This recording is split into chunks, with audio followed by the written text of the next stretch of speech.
Hello, hello, hello, and welcome to the Rag Company Podcast, where I'm your host, Dane Hennon. To my left, Anthony Fisher. Hey, hey. And naturally, to my right, but not in the room, Levi. What's going on? You're not here. Hey, guys. I am, of course, broadcasting live and in person here from the MOS HQ podcast studio. Now, I'm just here. Needed to, relax a little bit, enjoy a little time at home. Chilling. One of the many benefits of the podcast studio is I also have the same style lighting that we have, so I can match what we're doing in the Rag Company podcast. So, and I've added some sound deadening, as I like to call it. It's mostly a sheer fabric purchased at Walmart. It's actually curtains, and I just kind of hung them up. So it's not really stopping that much sound. They're just kind of tucked in. Yeah. And you can see this. I mean, you can this almost green. see through them from here, so that's useful. They're pretty sheer, so, but they were like $3. So. Okay. That's anyway, exciting. but back in the saddle, as so many of us like to say. No, I got let's just say I went to dinner with a friend, and that person is not feeling good. But that was on Thursday, and I feel fine. So that's good. I'm just waiting for their test to get back. I'm hoping that they are negative, because if they're negative, then I can come back to work. But if they're positive, I have a test scheduled for tomorrow morning. So, super fun. Let me just tell you, so fun for all of us. Anyway, it's just going all around now. So you know who has consistently been here for every single podcast? Anthony since Fisher. since I had my child, me. Yeah. I've been here for every single one. Before Literally that, haven't missed one. Before that, his track record not so great, but after, yes, only for 2 weeks, Dave. But it has been pretty great all around. Yeah, it's just That was insane. Steady, Yeah. Yeah. So one thing we did though decide was that we were going to make sure that if any of us were ever gone, that we were going to continue broadcasting, and we're going to try and get them in live as best possible, so that you guys, the fans, don't feel like you're missing out, because we know it's been difficult, especially with Dane and I trading places, so to speak. Yeah. It's not being fun. So we're sorry about that. So we want to try and make it a little easier. So fingers crossed that I get hear back from so and so, and I get they got a negative test, and I don't have to worry about it, and I can be in there tomorrow morning. But hopefully, very true. We're Very just true, trying Levi. to be safe. Just trying to be safe. Yeah, of course. Well, so on that, right, I have a little bit of housekeeping. Yeah, bring it on. What you got? Cleaning up a little bit, right? A little bit of sweeping, a little bit of mopping, a little bit of talking. Yeah, right. So we went live last week on the Rag Company podcast discussion group on Facebook. Correct. Now, most of us were there for the live weigh-in of the UK Cut 3.0. Yeah. Now, so I want to point something out, right? A lot of people, they had some comments. Oh, they had some comments. They say some not so nice comments. They say, guys, again, how many times are you going to keep doing this? They're like, what? Why don't you just lose the weight and keep it off? To which I then Googled how many people who lose weight keep it off, and then I immediately got the response back that 90% of people who lose weight make it all back within the following year. And I was just like, okay, so chill. Well, I just want to make it very clear, right? So I guess a lot of people don't know. I mean, okay, how do I say this? Just be blunt. All right, I know more than you. I do. I probably know more than all of you. But I can't say that without looking like a complete jack-hole of some sort. So how I have to word this is that Anthony has credentials. For those who don't know, Anthony has actual credentials. I know a lot about fitness. I know a lot about bodybuilding. I know a lot about health, nutrition. I know things like that. But I guess to Dane's point, right? It is a slippery slope, right? Everybody thinks that the world of fitness or the world of maintaining a healthy lifestyle is easy, right? You get to that point, and then you just push that button on your body that says maintain, and then you don't have to do anything after that. It's just you push a button, and that's all it takes. It doesn't work like that. And so what happens? Well, according to those comments, that's how it's supposed to work. It doesn't. Yeah, it doesn't work like that. And so what I'm trying to say is that it's not impossible to, like, let's just say, it's not impossible to try to stay around the same weight, right? It's not impossible to do that, right. But you have to be cognizant about it. And it has to be something that you have to be thinking about and actively trying to do all the time. It's when you kind of let it get away from you here and there, right? And you have maybe a nice fancy meal out, a couple times a week, or next thing you know, it's summer and maybe you're consuming a little bit of alcohol and you're eating some more food, and you're what I'm saying, it's there's a balance there. But what I can tell you right now is, even in the most dedicated yes, that's exactly it. So even in the most even the craziest world of fitness that there is, right? Like, I mean, literally everything that surrounds competitions, whether it's doing bodybuilding, whether it's doing physique, or whether it's doing all sorts of different, I mean, just whatever you're trying to get into, there is so much fluctuation even in those sports, right?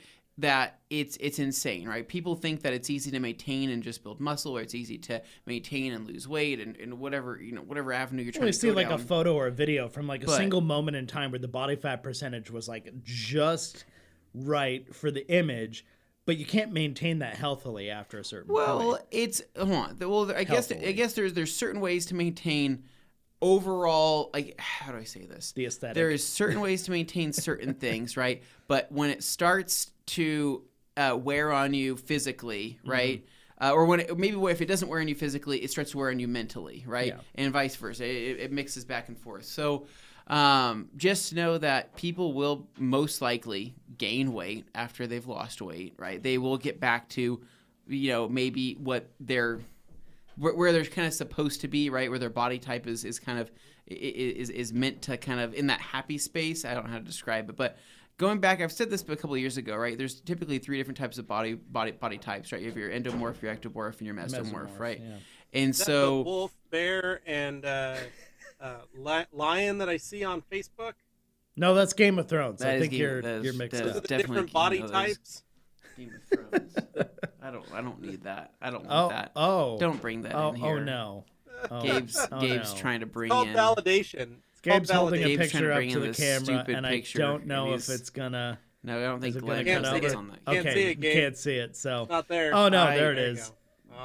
This doesn't need to be here. This is autograph too. Unnecessary. Do you think I should? Just making us all feel bad now. Should we try to do a giveaway? For those who don't realize, yes, that's a real picture. No, that's not Photoshop. Oh no, you're just gonna leave that there?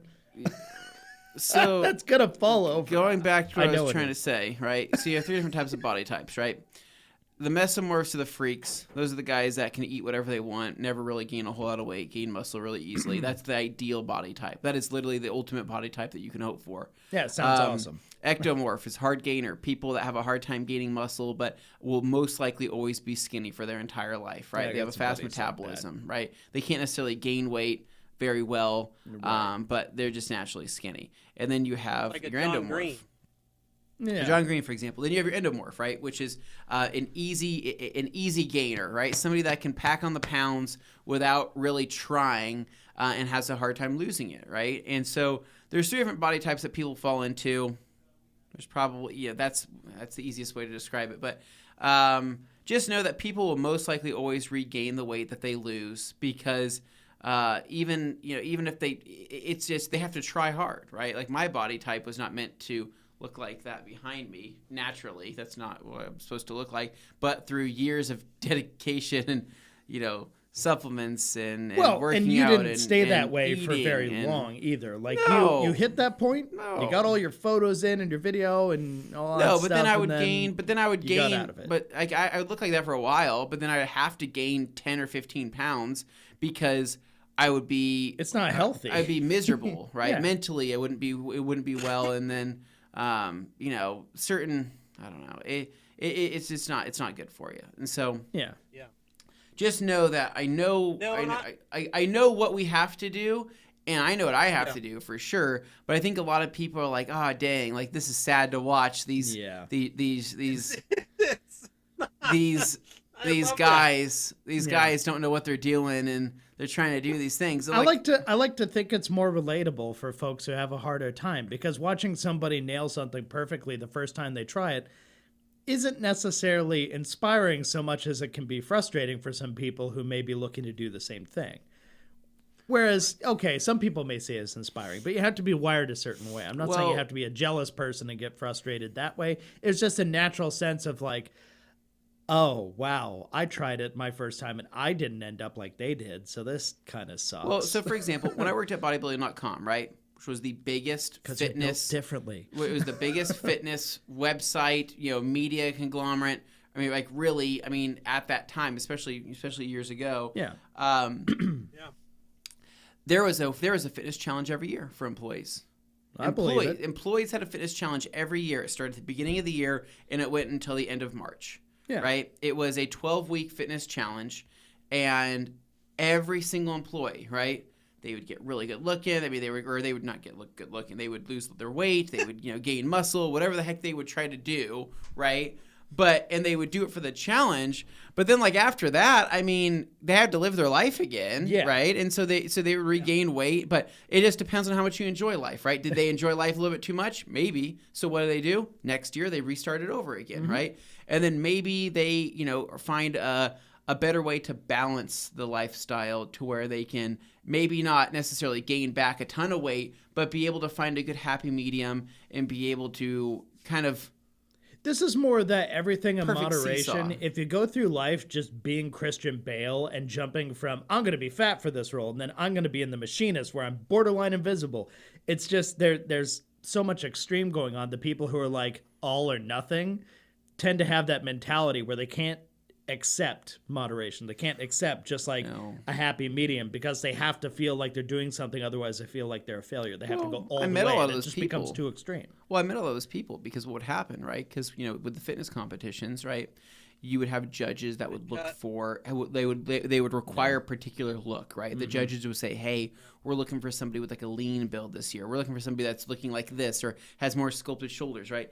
So people would literally try to morph their body, like do a complete 180, right? Even if they're built like John Cena, they're like, I'm going to try and become skinny. It's like, you're not built for that. Yeah, because the thing is like, you'd go to these competitions and the judge could say, hey man, you look too big. And you say, I look too big. It's a fitness competition. I thought the idea was to look big and muscular. Yeah, you're too the wrong muscular. type. You're the wrong type. Okay, so what do I need to do? I don't know. I'll probably lose like 10 pounds worth of muscle. All right, well, I guess. So I was around people that manipulated their body all the time, right? And it was super unhealthy. I was going to say, that's unhealthy. Less healthy than just being like slightly overweight all the time. But that's talking about the extreme. Really, with I'm saying that I've been around the craziest of fitness types of competitions. I've been around crazy employee challenges. I've been around that kind of stuff. What we're simply trying to do is nothing crazy. I guess the best way to describe it is maybe what our challenge is not necessarily to lose a ton of weight, but our challenge is to maybe have a balance of a healthier lifestyle and try to find a better balance. But, don't blame us if we enjoy it a little bit too much and we bounce back to where we are, because we're only human. You have to allow yourself to enjoy some stuff as a human being. Otherwise, what's the point in living? So Levi's got some things to say. Yeah.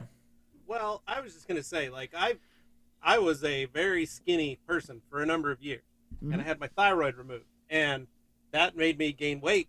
And I used to be extremely active. I used to ride a bike. I used to work. Before, when I had my shop, I was a lot thinner. I started working at a desk, and we're shooting videos. I'm not, my normal everyday modus operandi changed 7 years ago. It changed 5 to 7 years ago. That was when that hit. Also, I've entered my 40s now. My metabolism is completely different than it was when I was your guys' age in my 30s. So it's a lot harder, but then on top of that is my day-to-day living style. So my thing that I do is I don't eat. Like, I'll maybe have lunch, and then I usually will have dinner, and then I'll usually have second dinner at like 11 o'clock at night with my wife. But but that's something that we enjoy doing. We'll either have snacks or we'll make food or we'll do something and watch a movie. And like last night we watched Young Guns. We made chicken and rice and enjoyed it and just had a great time together. And that's just it, you know. And my wife, she knows how to take care of herself. She knows how to do all the same stuff, Anthony. You know, she was a fitness instructor for a number of years.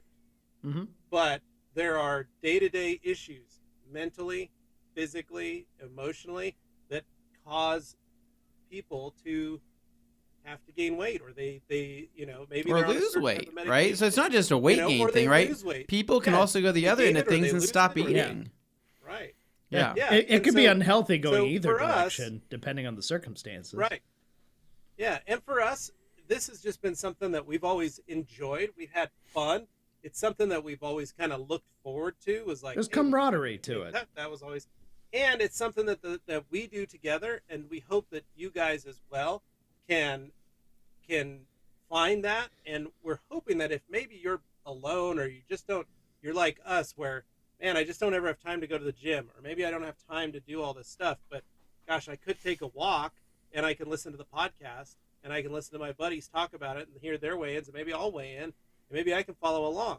We've had success stories from listeners who have actually, this was the kick in the pants they needed. And if that's the extent of it, and I can lose 15 pounds in the 6-month period, cool. Yeah. I'm happy with that. And if Anthony can lose 10 pounds and if Dane can lose 10 pounds, like even if that's the very minimum, 10 to 15 pounds for each one of us, I'm totally okay with that. We're not looking for biggest losers here. We're not looking for the heaviest, pound loss. We all know we can't do that. Like, I can't lose 50 pounds, Anthony, you can't lose 50 pounds. Like, so we're all just working to better. Yeah. We're all just working to better ourselves in the best way possible. And we hope that you guys do too. And we want to make it fun. We want to have some prizes. Last year we added a little money element into it.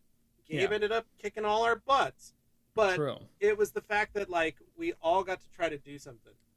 Each one of us came at it differently. And there was if you guys remember the first UK cut, Dane lost a ton of weight.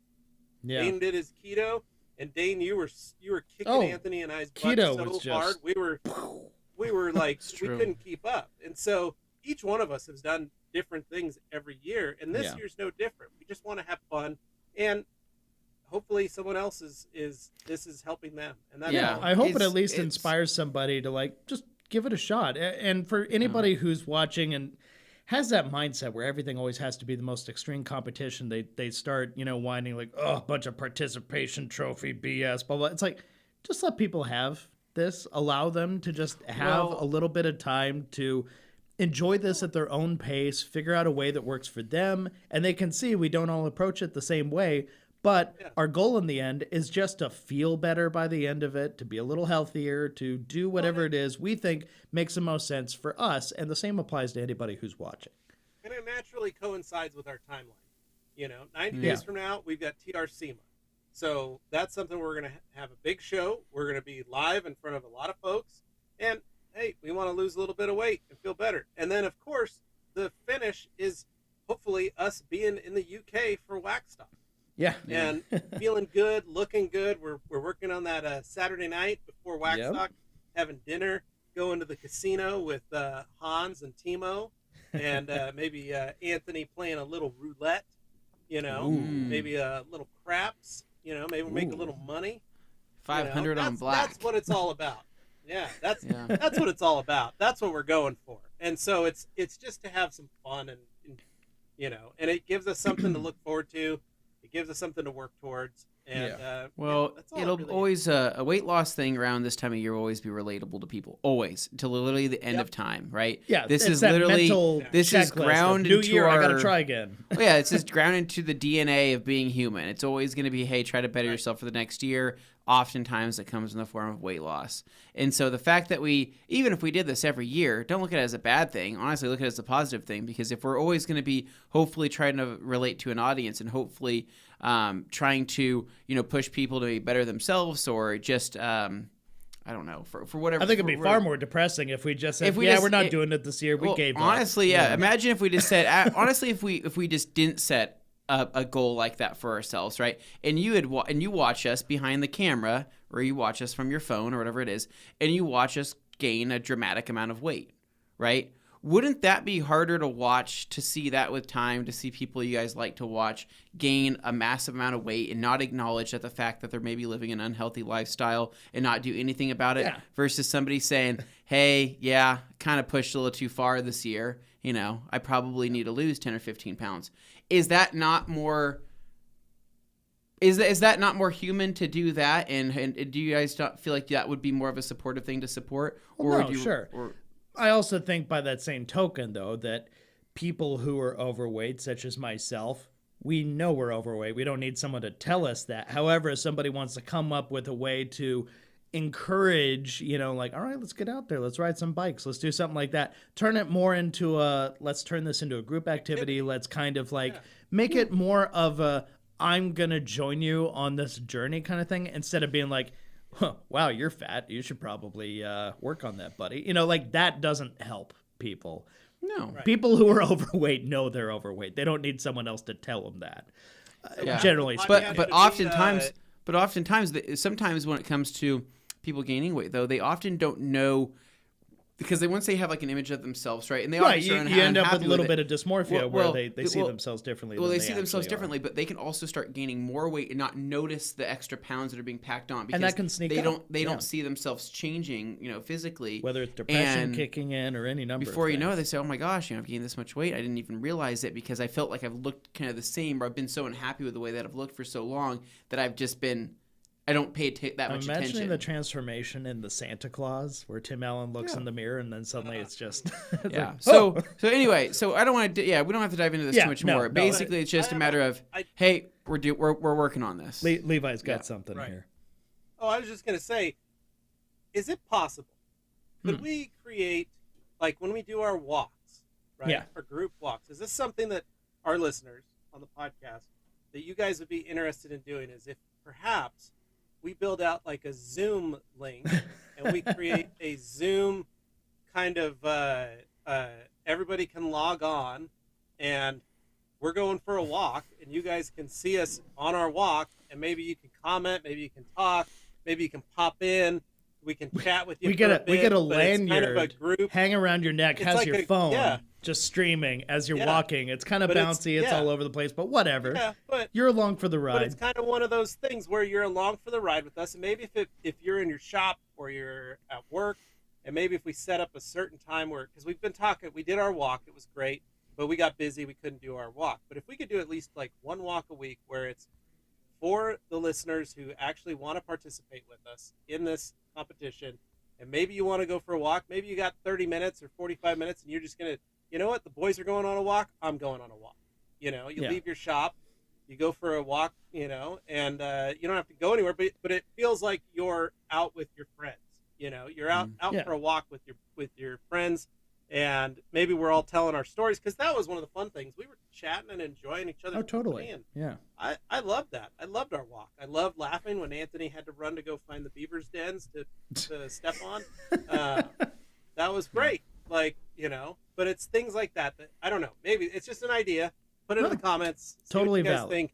It's something we'll look at doing and see if it's something feasible for us to do. Now, anyway. I'm taking us a different direction here because I just love this and I wanted to share. Occasionally I'll throw out there, hey guys, you know what? This is a video stream, but it's also a podcast, of course, for people who listen later. They may not necessarily see the video or understand the context of some of these things. And usually, in most weeks, we're doing our Q&A Thursday. That's something where that's just kind of a typical deal. We'll do our Q&A Thursdays where we answer detailing questions, that sort of thing, on Thursdays on the main Rag Company channel.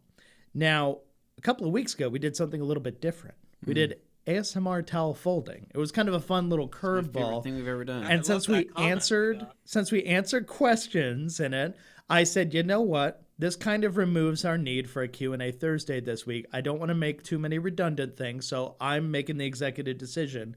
Let's can Q&A Thursday just for the week, and we'll do this thing on Wednesday, and it'll be great. And we'll answer questions. Sorry to those who love Q&A Thursdays, but that's just the way we're going to do it because it was so unique in its presentation style, and we all committed to it. That's what I loved, is we really stuck with it. But I got this review. I oftentimes tell people, hey, please leave us a review on iTunes, Apple Podcasts, wherever you leave reviews for a podcast of our particular thing there. Just say something. It helps us get in front of more people. It's a good thing. Obviously, subscribing and all that helps too. But leaving a review does get it out in front of more people because it shows people are engaged enough to actually say something. That's good. Now, we engaged this person, but I'm not sure we engaged him the right way. Oh, yikes. But, I kind of love it. They gave us 1 star. Okay. They were rather upset. Okay. And I can tell that they must be a fan of our other stuff because the way they phrase this is, I'll be back when you stop doing 2 hours of ASMR. ASMR fail. So I was like, okay, 1 star. They're very upset. Either they're mad we didn't do a good job at the ASMR portion of it, like folding the towels, maybe we didn't do it right, or they just hate ASMR and they were deeply uncomfortable, which I saw some comments where people like, this is disturbing. It's like, we're having some fun here, but we were trying to take it so serious as we were doing it. I love that we committed, though. And I think some of the funniest stuff we've ever done came out of that stream. Yeah, I think and so. To those who can't good. stand it, I'm sorry, you're missing out. There was some gold buried in those hills, I'm telling you. But this comment, this review here just had me pay more attention to it and go, I'm sorry we upset this person, but I like the fact that they say they'll be back as soon as we stop doing it. What's funny about that to me is we've literally never done an ASMR, let alone 2 hours of it, any other time. I'm looking at it going, oh, you mean like the other 400 plus episodes of stuff we've done that aren't that? Yeah. It's one time, I love that they were, my guy. One time. I love that they are probably just a podcast listener. Yeah, they probably all never of a sudden watch they tune anything. into the new podcast, and they're like, what the heck Yeah, it probably seemed very weird. Slow. They're I'm like, gonna oh, Q&A, there it is. Listen to this at 2 times speed. What the heck? Oh, man. This is awful. Like, it probably put them to sleep while they were on a drive. Who knows? Oh, I don't know. Man. You know what, though? Good, I'm glad we did it. I don't regret it one bit. And to those of you who enjoyed it, thank you. To those of you who didn't enjoy it, don't worry. I think we may do it again. But it may be like a once-a-year thing. We're not going to turn it into a regular, multiple times a year thing. I think it's just fun as like a novelty thing at the cozy months of like January or February. Somewhere around there, we might do it again next year. You never know. But it was so much fun. I think we need to do it again. Just can't exactly decide when. Well, I'm sorry. Did that affect our reviews? Probably. But you know what? I'm just going to let it be. What do we have now? Like a 4.9? I'm sure it's a 4.9 now. That freaking guy. Are you kidding me? Give you guys a 1 star. So, my challenge to those of you watching right now, if you've never left us a review on Apple Podcasts, iTunes, wherever you leave it, but specifically on Apple iTunes or Apple iTunes podcast, whatever, leave a review there with a star rating, hopefully a 5-star, but being fair. We need to cancel 5 stars, out that 1 5 stars star help review. us. But we gotta show this guy, We gotta have reviews. what the reviews. fans are Leave really comments. here Watch, we get Leave another 1 comments. star for. I'm review. gonna get like 10 more Dang 1-star it. comments. Like, you know what? This Not other guy go was how right. we thought it was gonna go. No, So take 5 minutes. Take 5 minutes, guys. Go to Apple. yeah. Leave us a review, please, please, please. We would Just love go to your podcast app and leave a review. It helps. What would people do? Honestly, this is a serious question. Yeah. If we stop making podcasts, would people care? I don't know. I mean, I asked that. we don't myself. have the most massive audience ever by any means.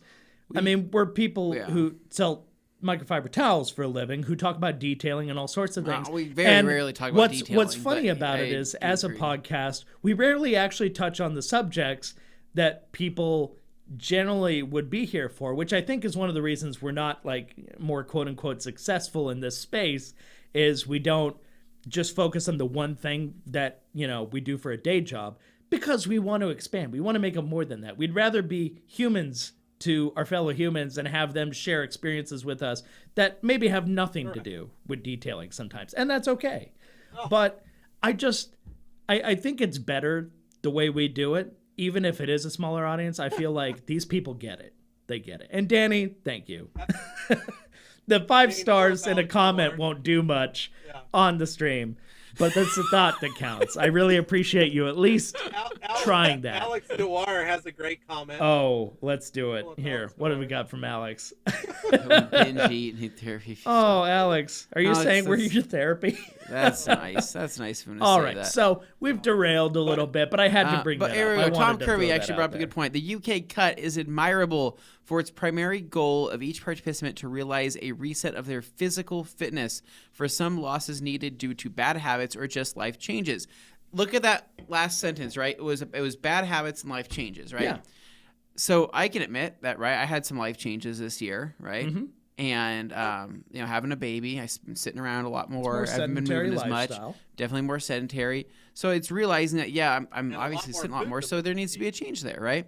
So that, right, or like maybe others have brought up, right? Maybe picked up some bad habits. Maybe a bad habit could be in a form of maybe a fast food place that has opened up and you love it more than anything in the world, and you eat there every single day. When they open up right next to you and you have no choice but to go check it out. Yeah. Dang it, this is inconvenient. It would be rude not to. So but he says others might be at a good weight but needed to gain muscle or flexibility. Also true. All can be positive ways to kick off the year. So yeah, guys, look at it like that.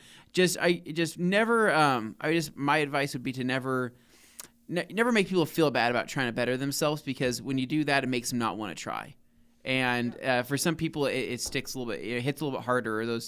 Then I don't know. Your words mean more than you think. So keep that in mind. So here we go. We got Grant Hawtrey. I don't know what Jeff C. How many times do I have to say, like, share, and subscribe to all TRC media, including the podcast, the FAQ channel, the main channel, the Espanol channel, if you speak Spanish or you want to learn. So at some point, my family can be released from Anthony's loft. Grant, we never really set our terms for when they would be released. I know, it's like he's trying to name it right here and just hope you don't notice. I would assume it's when the Rag Company YouTube channel, when that hits 100,000 subscribers. I think you're going to be waiting a minute, buddy. I'm sorry. I think that's when Grant's family gets released. There for a year. Getting to 60 has been slow battle. It's a slow climb to the top, Dame. We're not. I'm going to be totally realistic with you guys. We don't blow up like some of these other detailing channels do, where we put out like one banger video and then everybody goes, oh my God, that channel. It's like, for us, it's always been, let's try lots of different things. Let's just, experiment, do what we want to do. It's not necessarily the most marketable all the time, but it's what we want to do. So we take the trade-off of not having exponential growth at all times. That's the unfortunate reality. But we try. Yes. Can we get Anthony in a close-up? There it is. Anthony needs a haircut is what Anthony needs. Now, Jeff C., how about first-person head cams, a la the one and only Chris Fix, as if he's the only person who uses a first-person view? I don't know. We've met Chris Fix. Chris is a cool guy, actually. Chris is a cool guy. Yeah. If we can do like a POV type of thing, right? It's funny. People say, like cleaning out your Dodge Ram. We did a video like that where it was first person. Like, oh man, there can only be one person on the entire state of YouTube that can do POV videos, and I'm like, sir, POV videos existed far before YouTube did on other platforms. Yeah, well, and there's like plumbers who use snakes, that kind of thing. They really, I'm sure they've been plumbers. These in a walls couple aren't going to inspect themselves. Plumbers, right? So, they have the delivery guy that says, hey.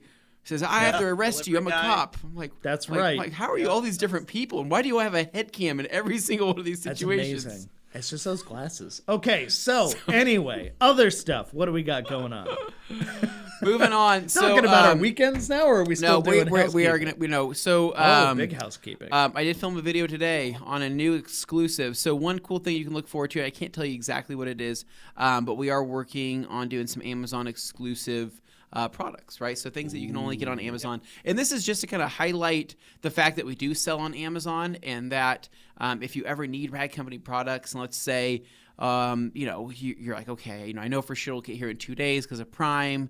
Even though our shipping is extremely fast from our retail website, let's just say, or maybe you have an Amazon gift card, right? And you want to burn that. We sell a lot of products on Amazon, right? A lot of products are fulfilled by the Rag Company that are our own towels, of course. And whether they're fulfilled by merchant or whether they're fulfilled by Amazon, we ship the products obviously from here, our HQ, to Amazon to be fulfilled and then sent out to you guys. So with that said, Amazon has been very good to us as a company, and we wanted to do some things to maybe just highlight some of the, I don't know, some of the cool products that we sell there. Yeah. So we are working on some exclusive things to where we will only sell it on Amazon in a pre-packed kind of container or pre-packaged thing that comes in maybe a certain quantities of towels or whatever it may be. But just know that there'll be exclusive colors. So if you do see it on Amazon in the future and you think, is that the Rag Company? I've never seen that color towel before. Or I've never seen a towel that's that GSM and that color. That can't be real. It's a knockoff, right? Well, as long as it says it's shipped and sold by the Rag Company and it has our branding on it, it's our towel for sure. Yeah. So on Amazon, you can check who the seller is. Yeah, you can check. And when it says the Rag Company, it really is us. So I think starting on the 1st, I want to say the 1st of February, we will have some towels either shipping to Amazon or they will be available around that time that are exclusive, right? New color, new GSM, and I think you guys will really like what you see there. And it makes things easy too, right? We hear people all the time, Rag Company, your towels are so hard to get. You know, I have such a hard time buying your towels. And I said, what? What are you talking about? Years trying to make it easy. Yeah. What are you talking about? And they say, I just, your online stuff, it just takes so long just to get. I'm like, no, it takes like 2 days, maybe 3 days. Yeah. Oh, yeah, well, nobody sells it in store, right? I go to like AutoZone, there's no Rag Company towel. Yeah, we don't sell Rag Company towels in AutoZone. We don't sell Rag Company towels in O'Reilly's. Well, then how am I supposed to get your products? I don't know. Where did you get that watch on your wrist right there? Spoiler alert, the internet exists. I bought it on Amazon. Well, we sell stuff on Amazon. What? You guys sell stuff on Amazon? That sounds like so much work, though. Guys, it's not that much work. Go on Amazon. Buy your stuff there. I understand wanting to go to the auto parts store and just buy things there. But the way that whole system is set up is incredibly not friendly to trying to put, all your products out there because you're extremely limited on shelf space and you have this many stores and they beat you down on price to the point that it just doesn't make sense. Well, you know what my problem is? It becomes really difficult. And that's why oftentimes you see a lot of the cheaper stuff find its way there. Well, that's the only stuff that can really make it. My problem with that kind of mentality of going to the store to buy the product, right? Yeah. Yeah, you get to kind of see it in person before you purchase it. My problem is that I always say, I need to go to the auto parts store. I got to pick up this. I'll do it. I'll do it tomorrow. And then I don't do it tomorrow. And I think, maybe I'll do it. I got to go pick that thing up, right? Yeah. Next thing you know, it'll be 3 weeks later. And I'm like, why didn't I just order it off of Amazon? I said, because I thought to myself. It would have been here in 2 of my procrastination days. It would have been here in 2 days. Now it's been 3 weeks since I've been telling myself I need to go to the store and buy this thing. Yeah. So sometimes it's just easier to get it, like right when the train, the frame of thought comes in. It's fleeting. You got to catch it while it's there. Otherwise, do it then, and then relax. You know, it's easier that way. So, cool. So yeah, Mina is excited. It's a cool idea. Yeah. We're glad you're excited. G. Davis's ears are ringing. I'm sure they are. So, anyways, let's jump into some weekends. Let's have Levi. I was going to say real quick.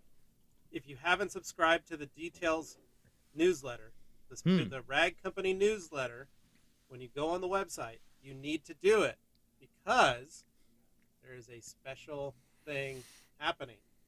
What is it? Oh, snap. That's right. Is it a secret?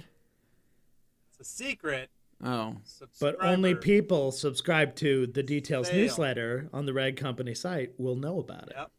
Yep, only those that are subscribed to the newsletter will know when that sale drops. So that is something that we're not going to be kind of promoting because it's a secret. Yeah, it's low key, but the people who find out about it are going to be glad they knew. You have time by logging it, going into the website, and sign up for the Details. If you haven't signed up, please do. And if you have, but you've never gotten our emails, check your clutter, check your junk, check your spam. Yep. Make sure it's not there. Let your email know that needs to be up in the this is a trusted source. Let it through. Yeah. Right. That's right. So as always, my weekend was busy here in the SHQ. Had a vehicle that I worked on. You guys have seen it recently in our last our wash, our O&R steam, and all the ways you could wash your car in the winter. The winter wash methods. That Challenger, producer Glenn, today, it was her mom's Challenger. So I had a cancellation I reached out to her and said, hey, I know you've been wanting to get your car coated. Is that something you still want to do? I've got some free time this weekend. And they said, yeah. So they dropped it off on Friday night, and I spent the weekend really just working on that car and getting it ready to go and ready for 2 coats of Legend. And that car came out stunningly. I don't know if Glenn can play any videos, but I will play one right here on my phone over the camera, because that's super awesome to do. The quality will be unparalleled. Quality is unbelievable. Let's put it up there so you guys can try and see it. A little lower there, bud. Yeah, bring it down. Bring it down. Oh, there wow. we go. Jeez, look at that. So, car came out stunning Looks in wet. in the garage. So wet. It was amazing. That color It's a so great cool color already on camera. But to have 2 coats of Legend now, polished that baby all out, and then What did Glenn's mom say? Was she impressed? She was very excited to have it. She said she doesn't have to change her light bulbs now in her garage because it captures all the light and it just glows. So she can see everything in their garage just because of that car. So, but that was the majority of my weekend, was working on that. On Sunday, Friday after, on our lunch break, Anthony and I cruised over to my dad's house, went to his shop. So Anthony got to see my dad's shop. So Anthony, my dad, and I built that entire place. Yeah. By hand. Wow. And you when I grew was up about in that 2 years house? old. That's when you grew up in Yeah. that house? So you grew up in that that's where I house. grew That's where you had your friends We over. bought Your first few Yep. girlfriends were at that house. That was everything. Yep. Everything. Yeah. Wow. We moved into that house in '89. I was 9 years old. That was when I was born. That was the year I was born. Look at that. Perfect. What So, do you know so what we month grew you up moved there. in? It would have been May, I think. Oh, 89, dang. May, June. Oh, so 89. literally my So- birthday. Got it. Yeah. So Yeah. you There we moved go. in. So when Dane was born. Yeah. Yeah. So, May 2nd. Wow. So I've been in that house. Makes That was my sense. dad's house. So that's where I grew up. We built that shop back there. Yeah. It's a 900 square feet, that shop that we were in. It's technically 3-car. High ceilings. My dad built that. Someday he wanted to put a lift in it, but he never did. He put a lift in his new shop. So, but that's just his little metal shop. So we went to pick up all the metal for my bumper so that I could bring it here to my garage to start working on it. My game plan is to tack weld that bumper together on Ragnarok, and then I'll take it back Nice. over to my dad's shop because he's got a bigger welder, a Millermatic 250 or 220. No, it's a Millermatic 250, and then I can actually do the big welds and the full finish welding, get proper penetration on all the steel, and that'll be my game plan. So went and got the metal. We grabbed some magnets. We loaded up the back of the Suburban with all that. We dropped Anthony's truck off to get some work done on it at Mike, the old mechanic, and then that weekend I just spent working on that Challenger. And then Sunday afternoon, my dad dropped off a welder to me, a little 110, a Chicago Electric 110. Oh yeah. MIG. TIG weld or MIG welder, and so I still have to set it up. It was my great uncle's, and when he passed away, they were cleaning out his garage. That thing was still in the box, unassembled. So it's brand new in the box. So I still gotta assemble it, get it all put together. Showed up with a welding mask, brand new, in the box. Opened up the box, pulled it out of the plastic. So I'll be excited. Is So that I'm your gonna welding start mask? Is that your welding mask now? I don't think it's going to be mine. I think it'll be mine for the next 15 years until my dad asks for it back. So what you should do, you should modify what I that mean? mask. Oh, we yeah, should customize. We should paint it, airbrush it. Like Yeah, MOSHQ welding mask, right? Honestly, yeah, everything that you do in there is going to be super amateur, but you still are deserving of a welding mask. Yeah. Because right. we're going to go to you for all of our welding needs. Slap some stickers on there. And... Levi, can you throw a couple of MIG welds on this? He's like, oh yeah, I can drop some beads. Well, yeah, my van's gonna need some welds for that new bumper too. Get ready to so. get some. Yeah, get ready to get some. I'm going to be dropping some dimes. Yes, sir. laying some dimes down. So I don't know. Carly was laughing. My wife was laughing about this. That I'll probably what, Dane? Oh, sorry. That was Glenn in my ear saying it's going to be weld done. And I groaned. Oh, because, yeah. that was pain. Glad you have to leave. So but Carly was laughing because she goes, what I like is that your dad dropped this off for you to use, but he'll want it back. And I said, he'll probably want it back in like 15 years. But it's literally been sitting in his garage for 4 years in a box, unopened. I had to cut the tape that was on there from the. It was literally out of Harbor sight, Freight. out of mind. But now that it has been in his covered sight, in dust. it's got on his like radar. 6 inches of dust on it. Oh yeah, Sure. yeah, Yeah. totally. So But it's on his that's radar. the joke. Is I'll probably keep it for, like I said, 15 years, and then when he's 85 years old, he'll be like, hey, I need that welder back. Got a job I gotta do. I'll be like, you're almost 90, old man. What are you doing? You let other people do it for you. I'll buy you a new one. Yeah. If it's a Chicago well, Electric, I can't imagine it was that expensive. I think it was probably $150. Sure. So, yeah. But anyway, so I got that. I've got some bolts. I laid out all the bumper steel. Kind of figured out exactly how I can start putting it together. So my game plan is now to just work on it in the evenings. Here in my garage, I'll set up a piece and then pack it, and then set up the next piece and pack it, and just get it all put together as best I can. And then I'll plan a weekend, go to my dad's, pull it off, and really, really go to town on it, get it fully welded. So that's but awesome. yeah, so all in all, pretty simple, easy, chill weekend. We really didn't do much. Me and the kids, we made some beignets on Saturday night. Carly went out Saturday night. So it was just me and the kids. So Thanks we got to some who, Papa Murphy's right? Pizza. You had some beignets, And thanks to then who? made some beignets with my children and watched Princess and the Frog, Oh man. courtesy of Daniel Mew. So Yeah. appreciate it, D-Mal, that getting us those beignet mix. That was great. They were delicious. Carly thought I had added honey to the mix, and I said, "Why no? That is just mix and water." That's just how good it is. Powdered sugar. Did you air fry? Did you fry them in oil? No, I actually fried them. So I made oil Saturday night. I got the oil out. I got my little thermos, my little temperature gauge. What kind of oil do you fry thermometer, those things stuck it in there. Like a canola? Just canola oil. Yeah. Just canola. Yeah. Yeah. So I put about 2 inches of canola oil in a saucepan. Got that warming up. I started on medium and then cranked it up a little more. Had my thermometer in there so I could see Not 2 inches temperature. deep. So I was very confused for a second there. 2 inches of canola oil in a saucepan. I'm like, oh, it's like overflowing. No, 2 inches. No, it's 2 inches of 2 inches in of oil.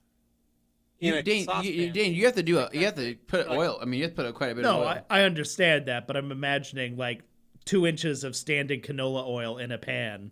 Yeah. Yeah, that's what was in there. That's okay. Yeah. Dane, Today I learned. It's a soup pot, Dane. Yeah. Dane, Oh, it's a okay, soup okay. pot. Soup pot, yeah. See, I'm picturing like maybe this tall kind of pan as opposed to a pot. Gosh, no. Because you say pan, and I picture something No, but you flat could also or do low. it in something like that. Yeah. I mean, Yeah, you could realistic. do But then it. it's You very can do it that spread way. out.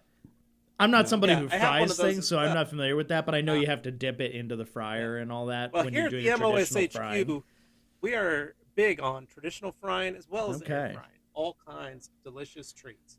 I do Yeah. love air frying though. Yeah, 2 inches of oil, 2 inches of canola oil in this saucepan, Okay. or should I say soup pot? There we go. For Dane, Or just knows. pot instead of pan. That's all. Well, it was medium. It was on medium, and then I cranked it up. I put my thermostat in there, thermometer, and once it got up to 360, once it got past that, then I was hucking these little pieces of dough in, Ooh, and just hucking easy mix. That Anthony, glitch sounded so interesting. easy. You What'd just you do? A two little cups water? of 2 cups of the powder, 7 ounces of water, so just barely a cup of water. Yeah. Stir it with a spoon, and then Yeah. put some some flour on your countertop. Yeah. Dump that out. Roll it flour out. everything. Flour it all up and Yeah. roll it, and then get your rolling pin and roll it out, and then just cut yourself some little squares, Yeah. and then take those little squares and throw them in the pot. That's all you got to do. It took like 2 seconds to cook. Yeah. And then we pulled them out, set them on a paper plate with a paper towel to suck up some of the oil, and then powdered sugar. Just sprinkling powdered sugar on everything. That sounds amazing. They were delightful. They were to the point that I wanted to make some the last 2 nights, and I have been turned away every time. So I'm probably going to do really? that tonight. Is make some more tonight. How many do you think you can eat in one sitting? Oh gosh, you could probably eat a dozen. Really? Right after we They're did all good. this diet talk, we're talking about just mowing down some beignets. But this is what's so fun. Yeah, is this I know. beignets. Like it was so fun with my kids. But anyway, I ate about 3 or 4. My kids each had 2. Good moderation. But I gave them, but I gave them their donut beignets. holes. Yeah, but I gave them to them, and then they sat on the couch and they watched Princess and the Frog, where they could see that Tiana is famous for her beignets, and they loved it. Like my kids, they were so excited for that, and so that was cool. That is cool. And then on, and it was a very simple, easy weekend. We got pizza, we chilled out. I don't remember what we did Friday night other than get the car and hang out. But it was cold, so we didn't really go anywhere. You know, okay. It was a cold weekend. So not a super sunny, nice one, but it was nice enough to be able to work on the car and get stuff done. So. A little gray And then outside. Sunday, Glenn and her parents picked up the car, and my dad dropped off the welder, and that was it. Easy. So how about you guys? How about you, Anthony? What went on your weekend? Well, let's see. Sorry, my eyes are starting to water right now. This light is, for some reason, it's starting to get pretty bright for me. You think you would ever get used to the same light? But honestly, sometimes We're in here, twice a it starts to get pretty bright. But so let's see. So Friday night was pretty chill for me. I mean, basically, I had to drop the truck off again, right? Yeah. So the thermostat has gone out on the Dodge Ram 1500 once again, right? I was gonna say, wasn't that the problem last year? Yeah, and it was also the problem before that as well. So the thermostat So there's something else going bad. on in there, or they're just crappy style of thermostat. Dang, I think they're crappy style of thermostats because I think that anything you're gonna get from the auto parts store, right? I think like the thermostats are technically not great, but like all the alternators, right? For example, we're talking about the one that's like a disc with like a kind of a pointed cone on each side kind of deal, fits into a hose, like an inline deal. Because I've replaced those before, and it's fairly straightforward in most cases. I have a question, Anthony. Yes, Levi. Are you buying these thermostats from our friends at rockauto.com? No, not doing that. All the different, you can choose the different manufacturers. Yes, perhaps you would like a higher build quality thermostat. Yeah, so I'm not doing any of that. I imagine there are many options for the Dodge Ram's 318 I am V8. sure, That is a very common engine. It is not common. It's a very unique engine. Or an AC Delco. Or maybe a Mastercraft. Or some sort of Mopar. Okay, Anthony, So going back to what I was trying to say. So my guy, right, that I got from my guy that was actually Gabe's guy that I took from Gabe, right? His name's Mike. Really cool guy, right? Super old school. I think he gets most of his stuff at O'Reilly's, right? Which is fine. But I think a lot of the parts there, a lot of the remanufactured parts, you're going to come across problems with.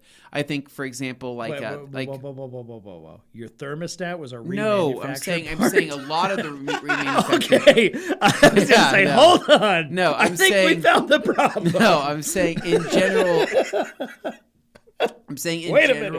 A lot of the remanufactured parts I've had problems with. Okay. And will probably give you problems. Like, for example, like the Civic, right? I had to go through 3 alternators on now, the alternators, Civic. finding a remanufactured one is the lay of the land. You rarely find, like, a new one that's going to work right or whatever. Yeah. Thermostat is different, though. Thermostats, buy those new only. So There's always, no point thermostat should always be new. So anything anyway, but I'm saying I've had bad luck. I've had bad luck with the remanufactured parts, right? Until finally I got a good one. Yeah. So my thought was on this, okay, with a new part, right, the thermostat, then the third time's definitely the charm. That's got to be the sweet spot. It's finally getting this third one. So it went bad, but it was just because the truck was just running cold. It was too cold for too long. It was blowing lukewarm air. It just wasn't really getting up to temp. So I think like it was getting up to like 174 is the highest it would get to, right? It needs to be getting to 180 minimum. Yeah. Right, but 195 is technically the operating temp on it. So it went bad. So I dropped off again on Friday. Let Mike, I said, hey, man, have at it. But he covers all of his warranty stuff for 2 years. So he says, hey, if it goes bad in 2 years. And I said, okay, well, as long as this keeps going bad, I'll keep bringing it to you. This That's is like the case. A true indie guy. He's like a shade tree mechanic. Like, yeah. Literally a shade tree mechanic. Shade tree mechanic. Full on.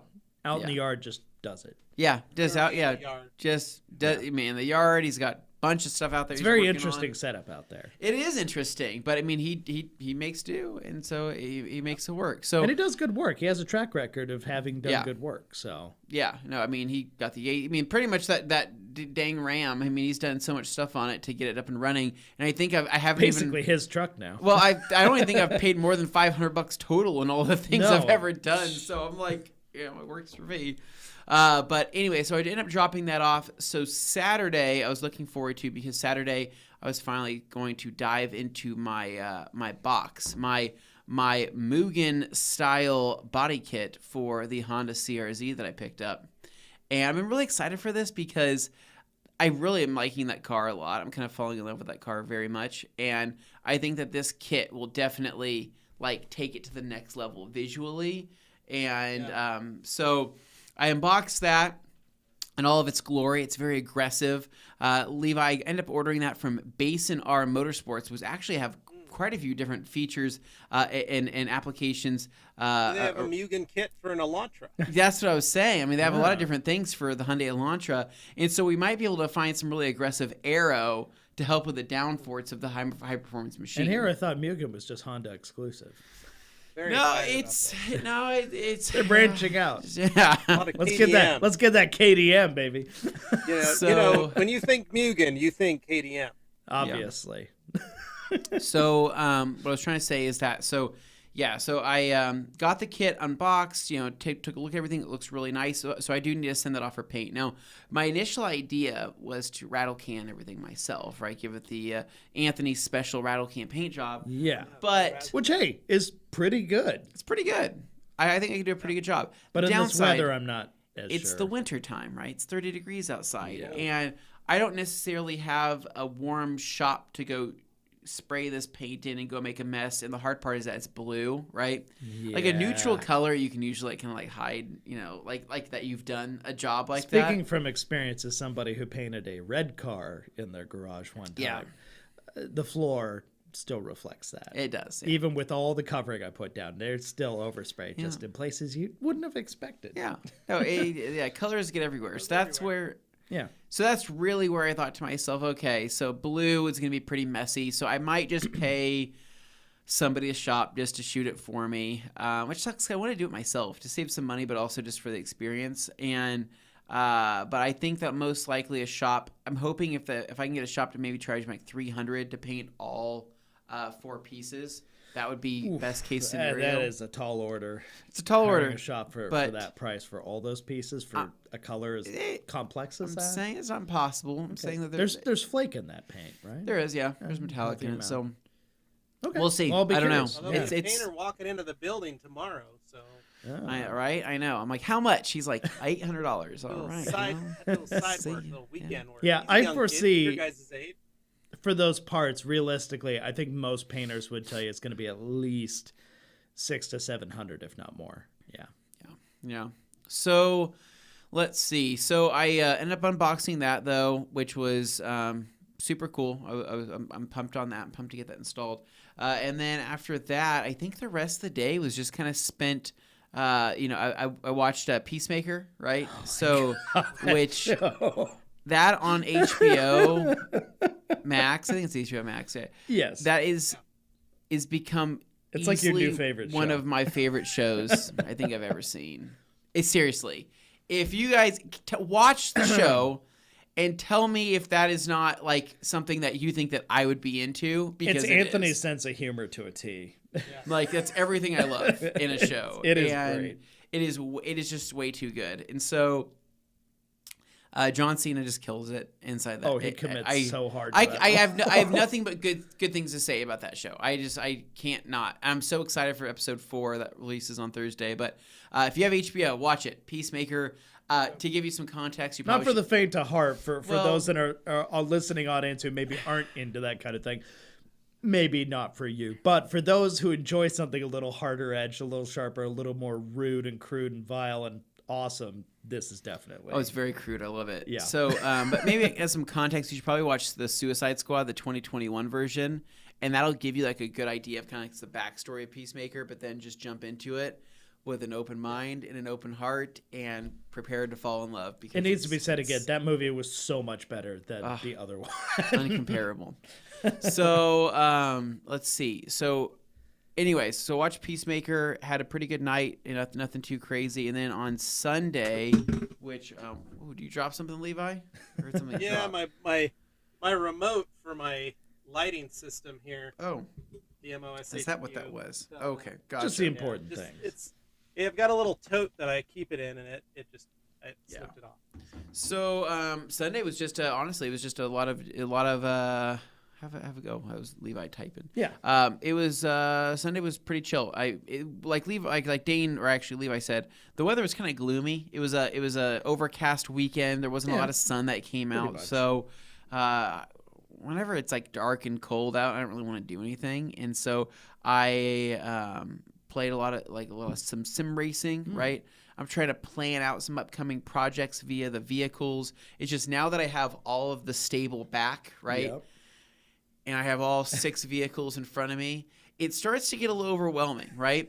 One vehicle is manageable. There's some very simple solutions to that, but none of them are what you or I or Levi or anyone would want to do. No, one vehicle is manageable, right? Plenty manageable. You should absolutely be able to manage one vehicle. The fact that some people can't manage one vehicle is crazy to me, right? Yeah. 2 vehicles, right? Good. You got a little bit of variety, right? You got, I'm not, maybe which one am I feeling today? This one, right? Then you get into 3 vehicles, you got right? that multi-line discount from your insurance company. And yeah, then 3 vehicles, right? The discounts start coming in. Yep. You're feeling really good. Now you've got a lot of variety, and now you're the guy that has 3 vehicles, and you're one person with 3. People look up to you. People look up to you, and people think that's a 3-car man, right? Like Levi said. Right? Depending on how your other life situation is working out, they may judge you differently. It depends. Yeah. So then you get into 4 vehicles and you wonder, how do I have 4 vehicles, right? This is getting kind of crazy. Hold up. Yeah. The key is all of them have to run. Yes. Correct. All of them have to run, right? Yeah. If they're on blocks in the yard, they don't count. Right. It doesn't. Yeah. Can't So be a 3-car man when only one of them runs. Yeah, Exactly. exactly. But when you find yourself with 4, you wonder, how do I end up with 4 vehicles, right? It oftentimes happens when you least expect it. And then you start thinking to yourself, well, I got a reason for every single one, right? This is obviously the vehicle for this. This is my vehicle for this. This is my, whatever your plan is, you figure that out. But then you get into 5 and you think, okay, I've really reached my max here. There's no need for 5 vehicles. But then you think, well, there's a good deal that just popped up, right? I could probably swing 6 for a period of time. This is when somebody starts calling the hoarders helpline. Before you know it, you have 6 vehicles, and that's where I'm at currently, and it's too much. Your 3-car garage is very full. It is, well, no, 7 if you include my wife's vehicle. Good Lord. But it is, guys, it is unmanageable at this point, right? Because you cannot enjoy 6 vehicles. Now, you can't. There are people who have car collections, but they usually put them all on tenders, and they pick a day of the week. If you live, And I'm sure they're all super nice. Fun for you. Like but half of my stuff in your is case, nice, half of it's okay. Stuff kind of just sits on the street sometimes, or it's in the garage, or whatever. It's broken apart into multiple categories.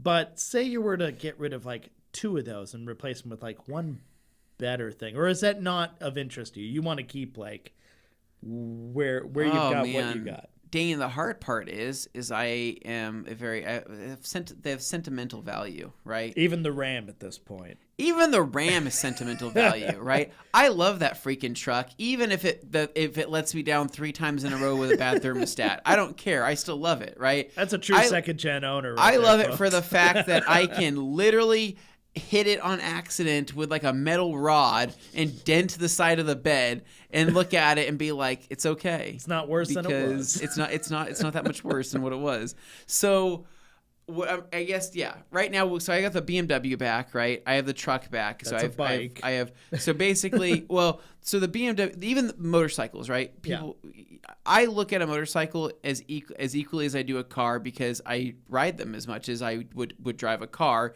in the appropriate months. So even though that they do take up a smaller footprint, and some people might think, well, it's just a motorcycle, it's street legal and get me from point A to point B, and literally in some places of the country or the world, that is your vehicle, right? When you have a motorcycle, some people like, this is my only point, my only mode of transportation. Yeah. So there's guys in California that I know that just have bikes. And I say, how do you move stuff? Well, I fit what I can on the bike. Or rent a truck right. for the day. Or what do you do for grocery shopping, right? I grocery shop in my backpack. Yep. I'm like, you literally do all this on a motorcycle?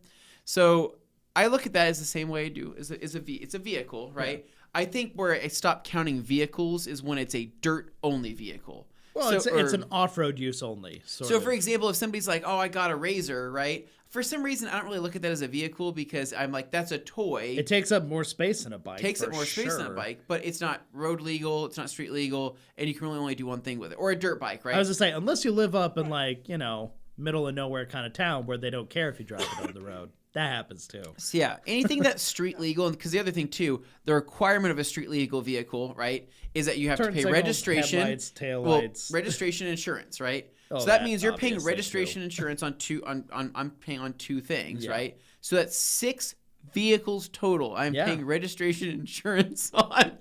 That's why I was kind of relieved when I narrowed down my lineup. Maybe if I sold everything and only focused on one insurance payment and one registration payment, maybe I can buy something really cool. I've done that. Like a Porsche. I've done that.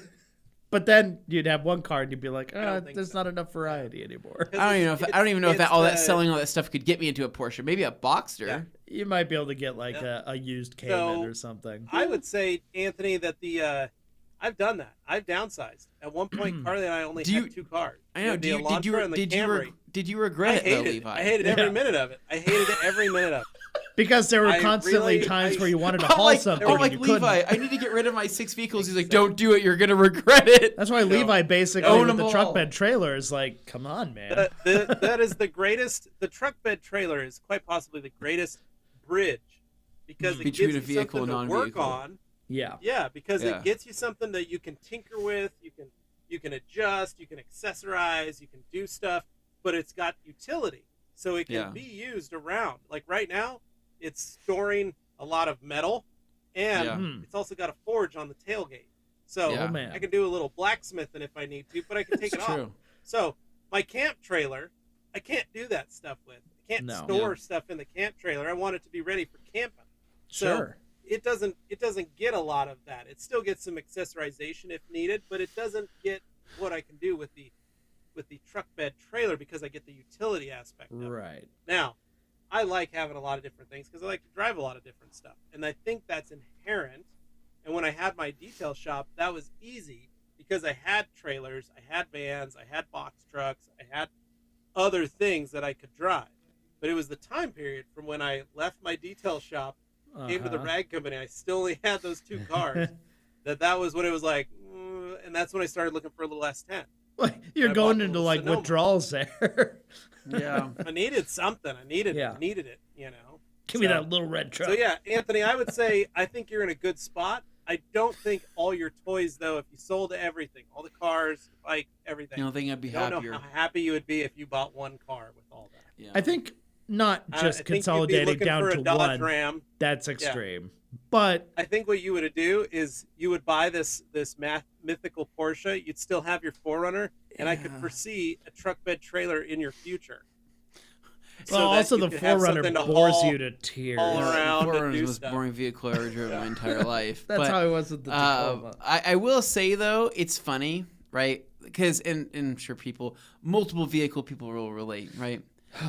When you have multiple vehicles, it sounds guys. I'm not bragging. It's gonna sound bad. Well, I'm not bragging because it's a Dodge Ram 1500 I got for free. That's the thing. It's a $1,500 Honda Civic. It's like they're it's all a $2,400 auction Honda CRZ, and then I count the bikes and the other car purchase. Whereas there are one car people who have something that vastly outvalues all those things put together. So nothing too crazy. But it is funny though. Like when I drive one to work, I think to myself, man, I kind of wish I would have driven the other one. Or I miss driving the other one, right? So it's like maybe if Levi is driving like the Suburban one day, right? He's like, you know what? I feel like the Elantra would have been more fun or more zippy to drive on, on today's road trip. I don't know. I was going to take the kids to school this morning in the red truck, but I forgot that I had to take the neighbor girl too. And so I was like, I could fit all 4 of them, the 4 of us across the bench seat, but I didn't think that would look very good, especially because my wife is working at the school today. And if I pull up in that, kids don't have seatbelts on. Kids don't have seatbelts on, and you just drove the neighbor kid and our kids across the, I'm like 2 blocks away, but still. The middle lap belt basically covers 2 of them. It would all, I was like, well, I'll just take the Suburban. Yeah, no. How funny. But I thought about it. I thought, man, I haven't driven the red truck in a while. Get me behind the wheel with that. It's totally understandable. But yeah, people who find themselves in the position of, well, for a long time, I just had one vehicle. And then one day I saw, that looks like a fun project. So I bought it and it started to work. And then I was like, that's great. And then I saw another deal come across my line of sight on Craigslist or Facebook Marketplace, whatever. Oh, imagine that. I'm adding a third thing. Next thing you know, you got 3 or 4 vehicles and you're starting to, kind of lose touch with what it's like to have one. And you go back to one. It's exhausting in a way because you're just sitting there going, the other day, I want a different experience today, but all I have is this. It sounds horrible. It does. It's really super sounds privileged horrible. experience. Like, we get it. We understand. But man, when you find yourself in that position. They said, you should sell the Elantra. And I said, what? She goes, you should sell the Elantra. And I said, you get what? Yeah. What am I She's going like, to get? just sell it, not get anything. Yeah. And that's what she said. She goes, well, you got the Suburban and the red truck. And I was like, yeah, but I need gas mileage. She goes, yeah, but you've driven the Suburban for a month. It costs like $200 in fuel. And I said, but mentally it doesn't work that way. Yeah, but there was snow on the ground. Yeah. There was snow, and I wanted them 34s. It sounds like he needs that Suzuki SX4 you saw on the auction. Do you guys ever think about it like this, though? Like, what's interesting is when you have a vehicle that's not worth a ton of money, right? It almost makes less sense to sell it to acquire the little money that it's worth rather than use it. It's worth more as a functional item in your tool set than it is as a object of value to then exchange for its value. 100%. It doesn't make sense. There's certain vehicles that, I don't know. Let's just say little red Sonoma. I'm mad that I sold it. I sold it for $1,600.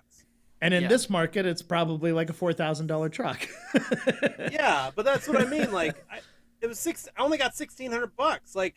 Our family, I didn't do anything with that money. It went to bills and stuff. It just it's disappears. that kind of thing where you're like, oh.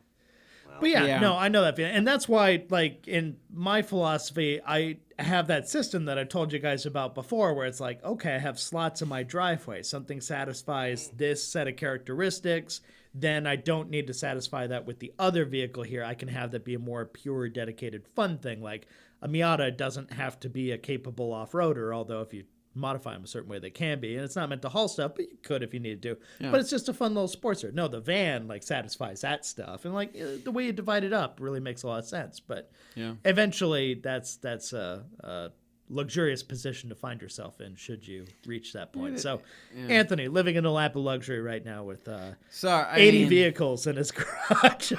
Sorry. Let's see. Grant Hawtrey says, when I sold the 32 and just had the CRX DL Soul, I had withdrawal symptoms after 3 days, so I bought the 33. Oh, man. Yeah, no, the 33 is a great looking car, though. It is beautiful. So, very nice. And it's not worth getting rid of. But it's a little different. I don't know. And they're a lot more expensive here than they are where you are, Grant. Well, and the thing is, everybody's like, well, you should just maybe sell your Evo. And I said, guys, you realize if I sold the Evo, I would own 10 cars because I would sell the Evo and buy with that money like 7 more or 5 more crap box Hondas or something like that. It's kind of like those horrifying videos online where somebody sees a spider and they smash it and then a million little spiders come out. It's like that. The other problem too is everybody says don't ever sell your Evo because you will regret it and you will get another one, but you'll lose your butt on it because you're going to,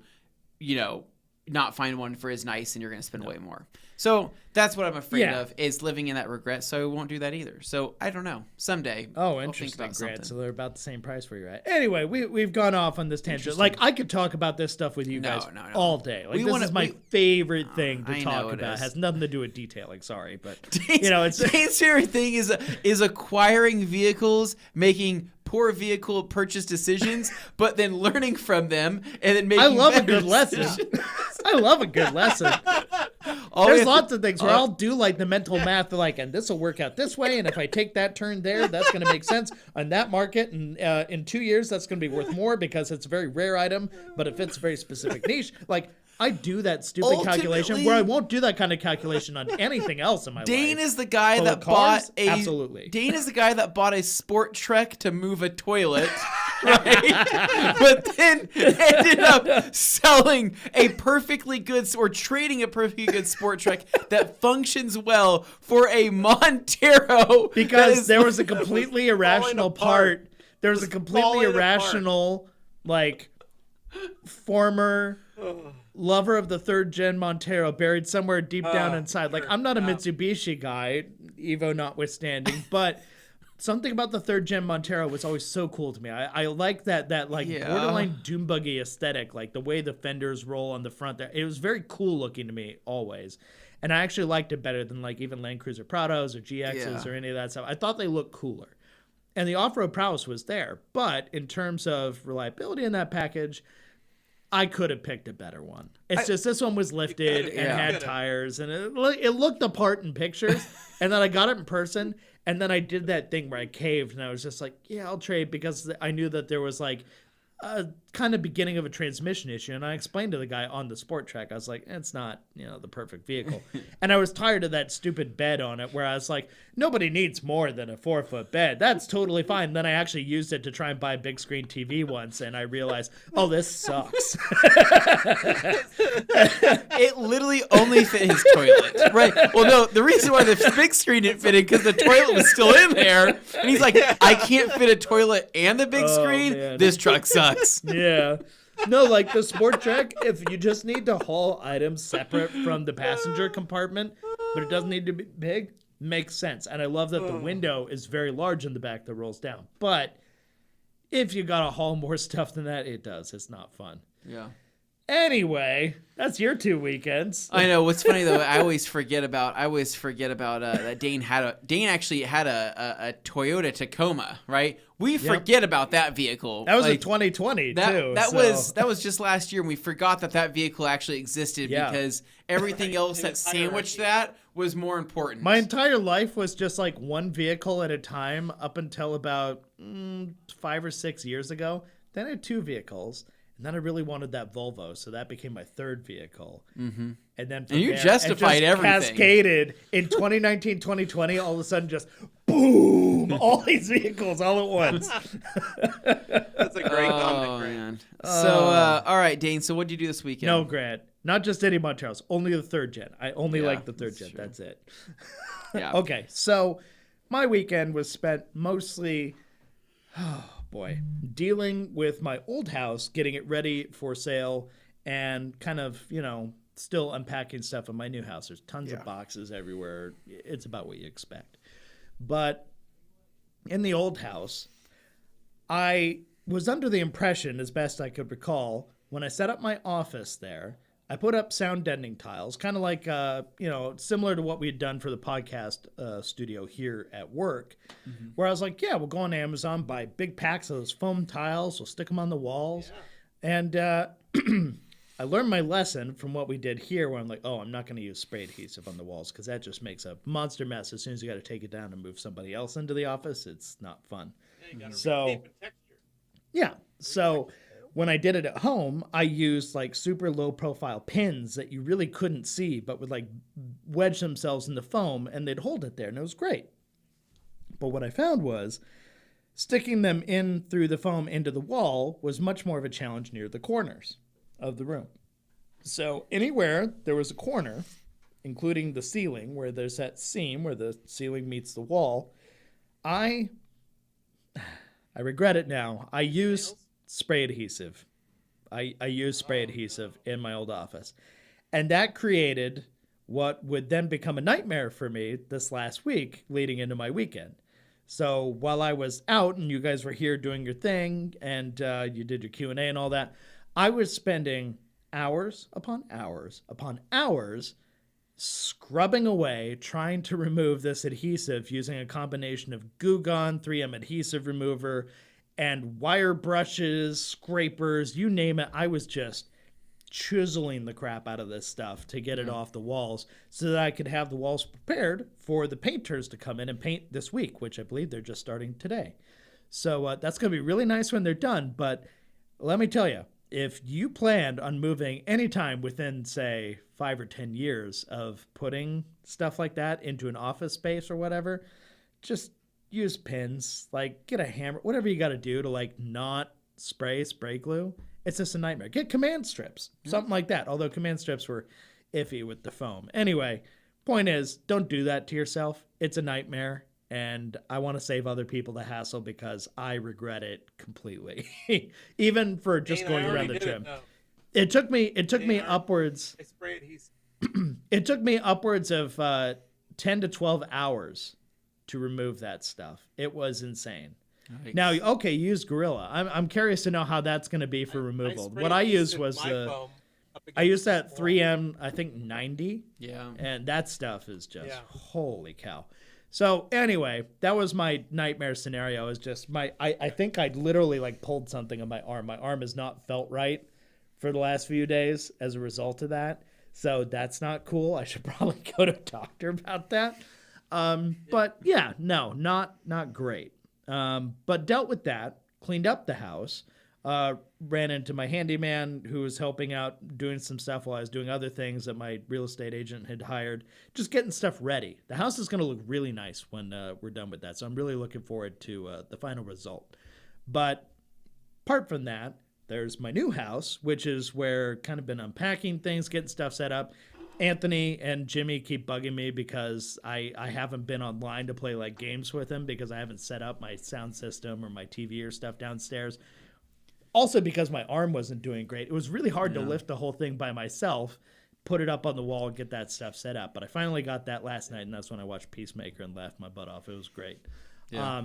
But in addition to that, this weekend, I was kind of figuring out, appliances, stuff that's going to fit in, whatever, because, it's a new space. It's a slightly larger space, not that much bigger, but it's separated onto multiple floors now. So it's like only about 400 or 500 more square feet than the old house, which was small at like 1,200, 1,300 square feet. But now it's divided into 2 levels plus like a loft area up top. So it's interesting, but it's different. So I'm dividing up all these areas, figuring all this business out. And my folks actually came over for the weekend just to stop by on, I can't remember if it's Saturday or Sunday. I believe it was Sunday. Yeah, my brain is just fried. But there's this little cafe down the hill from my house. So I have my driveway, it goes down the hill, and then it curls over, and there's like a kindergarten through 5th grade or whatever there. Little hillside school, and then there's this area where there's a cafe, a beauty salon, and a photography studio, all in this kind of like row building divided up. And this little cafe is called the Poppy Seed Cafe. They're like a bakery, and I was curious to check them out, and my folks wanted to try them out because they had heard from other people that actually this is like a secret hidden gem. So I was like, oh, I'm curious about that. So we went down there one morning and literally walked down our driveway to it. Like, it's so close. Yeah. But I'm just going to cut to the chase and say, worth it. Absolutely worth it. This place was amazing. For such a small kind of hole-in-the-wall kind of place, it actually ended up being super awesome. So really excited about that. The Poppy Seed Cafe. Now, Dane, all kinds of pastries. We went over there and they were closed?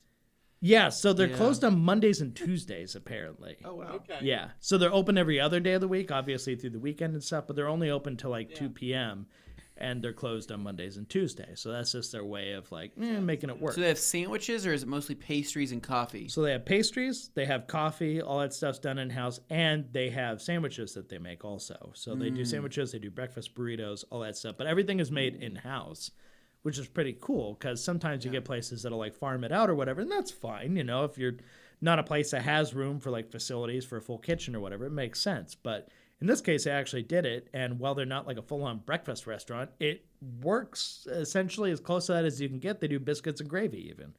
But their biscuits, I have to say, are like, okay, I know I hate chains. Buttery biscuit. But those buttery biscuits that you can get at Red Lobster, those yellowy biscuits. Delicious, yeah. That's essentially, they do a fancy version of that with like herbs and stuff in it for your sandwiches if you get a biscuit sandwich, and it is glorious. Their biggest sandwich is still croissant, but the smaller ones are all these biscuits, and they're so good. Have you been to Red Lobster? I haven't been there in ages, but I haven't just been there know when I go to like forever, Costco man. or see it in the store or whatever, they'll have those like in the freezer section, right? Yeah. Yeah. The biscuit. And you'll see them and you're like, oh yeah, that stuff. I haven't been to a Red Lobster in literally, I think I'm going on like 3 years. 4 years of not being. Actually, It's like about 10 or four- 15 years for me. I've about been four there and a long half time. years. So Levi, how would you like Dane to review Red Lobster so we could all get a little bit of shellfish in? What do you say? Oh dear. That sounds delightful. I honestly didn't even I am occur to me. notoriously allergic to shellfish, but that does not stop me from watching Dane enjoy it. Oh, So what boy. about you eating some biscuits, maybe getting some chicken strips instead? I will. That'll work out just fine. Okay. Go to Red Lobster, get some chicken strips. My favorite thing to biscuits do are is go to a delicious. sushi restaurant that's famous for their sushi Yeah. and order chicken katsu. Oh, yeah, the katsu chicken. Yeah. And they go, but we do sushi here. And I say, chicken katsu, please. Yeah. So Come on, I Dane got will those. be hitting the poppy seed Oh, every no, day. We'll be calling Oh, poppy. Yeah. So, yeah. I'm thinking I might have to hit the poppy seed in the I morning think you and should. get a I little think breakfast you burrito should with check it out, or I can potatoes bring you and guys milk. some stuff on a morning where I just grab some things and bring it We in. might have Dane bring Like, us Dane, a little get bit of a breakfast croissant maybe tomorrow so we can. Because we can all here's try here's this. the worst part. I thought, oh, it's like a little boutique kind of place. Their stuff's going to be a little pricey or whatever. You would expect that for like a small little mom and pop. They make stuff from scratch. And it's all really nice. You'd think, oh, their coffee is going to be really expensive, like Starbucks prices or whatever, and just build it up, and the pastries or whatever. No, everything there is like not cheap, but it's on the cheaper side of what you would think would be a very reasonable price. So I was surprised that everything was actually right in line with what you'd hope for, and that just makes it all the more difficult to avoid during this dieting period. I don't know how I'm going to manage, gonna be but tough. I got to try. It's literally within walking distance. I can justify the walk down my driveway and up There you go. as exercise just to get to that place. But do you guys realize what we've been able to acquire here? We've acquired another amenity for our guests that visit Boise, right? Not So wrong. not only do they get to now enjoy delicious breakfast at, let's just say if they want to go to Express Cafe, Sure. they now have the option to stay more on the north end of site, the north end of things, and hit the Poppy, right? It's If you literally wanna go. 5 minutes from this building. And so, but what's crazy too, right?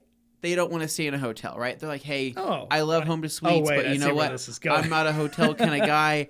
I don't really feel comfortable staying in hotels. I'm much more of a camping kind of person. Oh. I say, Correct. well, that's not a problem because I know somebody with an entire hillside that's willing to let you set up Just set up a tents. little campfire there, gotta- make the neighbors nervous. Like, wait, fire season isn't for at least funny. another. It's funny because there legitimately Got a is enough tent room right to here we can camp borrow. on. There is enough room to Yeah. camp there on that hillside and actually feel like you're probably in the woods. It's bad. I yeah. feel like you could, and I wouldn't even know it. Dane wouldn't even know you're there, right? that could be bad. Dane, like we're Dane. You have a bunch of squatters on your hillside. Really? I didn't. Oh, the Wait, trees are in the it's way. at That's the why. top. It's up at the top where the road is. and Yeah, you there's can, a like, street there's and the gate, fence. and it's just a new campsite that Dane set up. And I'm like, wait a second. I didn't put a gate there. They put the gate there. They have like a Your new Airbnb. It's a camping spot. Dude, they're throwing like renting out. bonfires on the weekends, and like Dane's like, "Hey, what are you guys doing?" They're like, "Hey, get out of here, square!" And you're like, "I own this property." And they're like, Oh my gosh. Yeah. and they You put kick your you down the $15 in the hillside. box. Oh man. Oh. It's Dane's high school bully. He's back for more. Oh no. Boy, you thought getting kicked down the stairs was bad. Try 3 flights of stairs. Here we go. Oh, man. Anyway, well, that's cutting my weekend Yeah. short, but essentially, it was more or less that. It was just nice and Nice. pleasant, but also unpacking a lot of stuff, which I assume will carry on for the next week or two as we get further along. My garage is smaller. That's the one thing I'm kind of bummed about with this new house. It's just it's not as physically little tighter. long as the other garage was, which leads to some difficulty parking things in there. But yeah, I'm going to get new garage door openers, hopefully some new garage doors somewhere down the line here before too long, and spruce things up a bit. yeah, So, I agree. yeah, got some options. Cool. That's all. That's all I got, Dane. That's Yeah. it. Levi, anything left to add? Nope. Okay. Good. Well, Guys, as you know, thank you for watching. Thank you for listening. And of course, make sure you're subscribed to the channel if you haven't done that already. And one of our many other channels, if you're interested in FAQs, we got a channel for that. If you're interested in Spanish as a first or second language, we got a channel for that with detailing. If you're interested in, well, this podcast, hopefully you're already subscribed to this, or the main channel where detailing happens, product reviews happen, all kinds of stuff happens with these guys, you can look forward to that as well. And there's always new stuff popping off over there, so go check it out. Anyway, tell a friend about this, leave a review as we talked about below, and let's offset that really grumpy guy with something a little more positive. Maybe? Kind of? Yeah? All right. Guys, have a good one. We'll catch up with you on Q&A Thursday later this week. Adios. See See ya.